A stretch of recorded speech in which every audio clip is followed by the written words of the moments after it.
Type your text. Go to Window, Appearance. Select the selection tool. Add a new fill. And adjust the fill color.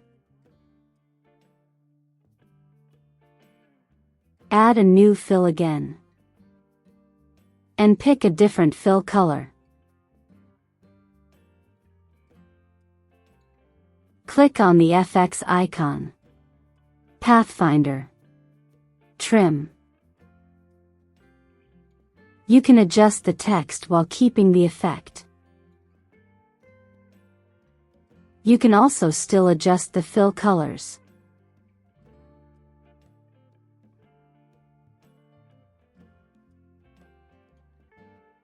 And that's how you create this text effect.